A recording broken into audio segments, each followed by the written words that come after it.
Before we go any further, just want to say today's video is going to be brought to you by Fandomion. If you want to buy some really awesome anime merch from My Hero Academia, Attack on Titan, and Haiku, and so many other anime, I recommend using my link in the description box to check them out. And there's free worldwide shipping on orders over $39. You'll also get an additional 5% off using my promo code down below. For any of you guys who might be interested or on the fence, I highly recommend checking out their website. Pay attention to the size chart. That'll be the biggest thing I would tell you guys. But with that being said, though, let's jump back into today's video. Yo, what's going on, everybody? It's your boy Naruto Explain here, bringing you guys another Boruto Two Blue Vortex discussion. Today, I want to talk to you guys about something my DMs have gotten blown up with ever since the last Boruto chapter dropped, which is another mystery about Code, and I wanted to get a few of these out of the way while I wait on the editing team to knock out the more important discussions revolving around the new Boruto chapter. So I wanted to spend this week addressing some of the easier stuff like today's topic. I've had a bunch of you guys via DMs and in the comment section ask the question of, is Code immune to Ada's Shinjutsu? And the reason for the question that so many people are asking all goes back to the line in the chapter where Code says that he's going to make Sarada scream loud enough that Boruto can hear it and summon Boruto to the village. And this has led to some people saying that Code is clearly immune to the Shinjutsu. However, I disagree. In fact, I strongly disagree, just based off of what we have in the manga itself. Code was affected by the Shinjutsu. He's not immune to the Shinjutsu. As we all know, when Ada found herself wanting to be of use to Kawaki, and Kawaki being an Otsutsuki had such a strong desire for things to be different, it resulted in Boruto and Kawaki's lives switching in the memories of everyone around the world. It was a perfect storm based on those conditions. Ada's chakra surged and flew up into the sky, into outer space, and through the center of the world, and everyone was affected except for Boruto and Kawaki, who are Otsutsuki, Sumire, and Sarada due to unknown reasons as of right now, and Ada and Damon because Damon is the blood relative and Ada is the one who cast the Shinjutsu. For a time, many of us speculated that Code might not be affected by the Shinjutsu since he was in another dimension, but the manga literally tells us otherwise. In Boruto Naruto Next Generations chapter 80, during one of the closing pages of that chapter, we have Code brooding inside of his dimension, swearing to kill Boruto. Now that shouldn't seem odd to you because you're probably going, of course, he wanted to kill Boruto. Boruto is an Otsutsuki who he can feed to the Ten Tails, and Code can use Boruto to begin the process of harvesting a chakra fruit, which in turn will transform Code into an Otsutsuki. So what's the big deal? After all, he can't go after Kawaki because Ada swore this time Code would be killed and she would be keeping tabs on him with her Semigon. So of course, he wouldn't dare try Damon. However, we know based off of the manga before the Shinjutsu was even casted, he already had plans of going to Konoha because he says that with Ada being there, the element of surprise will actually be taken away from him. But he says that he would love to launch an attack on Konoha. He was already planning on targeting them, which means that Kawaki would have been a target. If we look at chapter 80 closely, Code's words actually tell us a different story. He says, Jigen, Ishiki, and Ada, for the crimes of stealing everything I hold dear, you shall pay with your life, Boruto. And Boruto's name is bolded for the purpose of catching the attention of reader. There's particular emphasis placed on Boruto's name there. Boruto isn't part of the reason that Jigen's dead. Kawaki was, because Amato and Kashin Koji needed to kill Jigen so that Kawaki's karma could be removed. That robbed Code of the one person who he admired because Jigen was an Otsutsuki vessel, something that he himself aspired to be but was unable to accomplish because of his defective white karma seal. Boruto didn't kill Ishiki. Kawaki was the one who handed down the finishing blow on Ishiki following Naruto using Baryon mode and Sasuke using the Dojutsu blocking smoke bomb to buy time for Kawaki to hide, which led to Kawaki eventually killing Ishiki with the Shadow Clone ruse. That in turn robbed Code of the very Otsutsuki who he worshipped as a god and wanted more than anything else to be of service to that god. Ishiki's death is the reason Code has gone on his personal revenge tour, which it hasn't gone too well because he keeps taking L after L in the process to the point where he's becoming a walking meme. Boruto didn't take Ada from Code either. Ada chose Kawaki over Code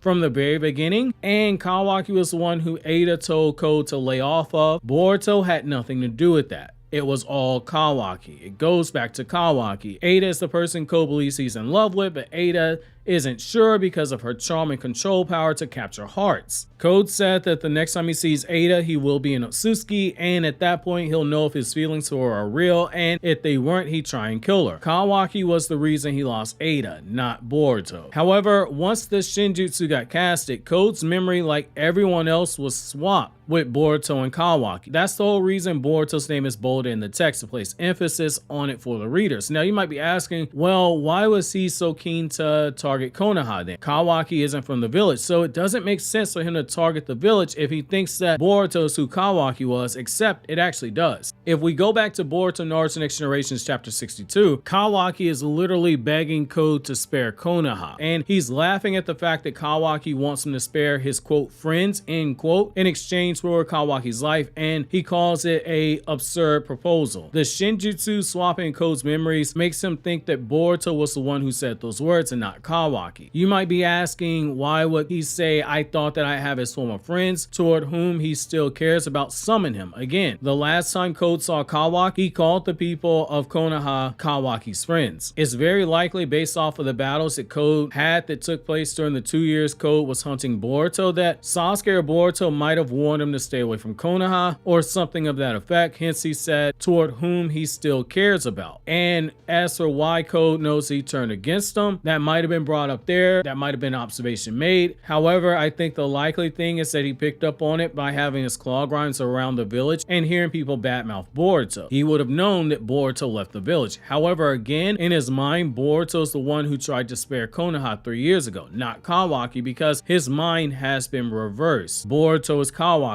Kawaki is Boruto in his mind. As for Code knowing who Sarada is and why he would target her specifically, there's a few reasons for that. Sasuke is one of the people who he wanted to kill, and Sarada is his daughter. More importantly, Code has all those claw grinds all across the village, and people have been talking about Boruto, and we know that Sarada's been raising a fuss to get Boruto's execution order rescinded. It's not crazy to think that people have been talking about her behind her back, and Code overheard it. If we go back to the chapter itself, Sarada gets told by Sumire that everyone else in the village, to them, she and Sarada are the weird ones because they've been the vocal ones about the situation from what we can gather. In particular, Sarada, they've been the ones saying that Boruto is innocent and that something is wrong here. I don't think it's a bit of a stretch to connect the dots in that manner. Code overhears Boruto has gone missing. He hears that Sarada's super passionate about trying to get him brought back to the village alive and well. It makes sense to target her, especially when you consider that she's Sasuke's daughter. It's killing two birds with one stone. Could Code have some resistance because he has the karma seal, even though it's a white karma seal? Perhaps. There's a lot about omnipotence that we don't know because it's a new concept, and as the story progresses, we learn new information about it. And Naruto is a franchise that's not afraid to make retcons. That would go against the whole concept of the white karma seal itself, though, which is only giving the power of karma but none of the genetic benefits. Hence, it's called a weaponized karma. Could Code have figured out the truth the moment that he didn't see Boruto use any ninja tech and that was supposed to be inside of his body, and he saw him use the Rasengan and went, wait a second, he doesn't know Rasengan is possible? But as Sasuke said in Boruto Naruto Next Generations chapter 80, and as Sarada, Sumire, and Ada all said to varying degrees in Boruto Two Blue Vortex chapter 1, as more time passes on, things that should bother people don't bother them anymore, and they accept it as it is without any type of questioning about it. Sasuke had to make a constant effort to fight the Shinjutsu, and he still has his doubts about Boruto. The only reason he was even able to go through with helping Boruto is because, as he said, he was willing to believe and trust in his daughter. However, he was still somewhat uncertain about Boruto, hence the line, if you're truly Naruto's son, he was unsure. Hence the line, I might be making a dire mistake. Sasuke is unsure if this is the truth. If you place a pistol to my head and ask me, do I think Code's immune? I'm gonna say no, unless the man somehow got hold of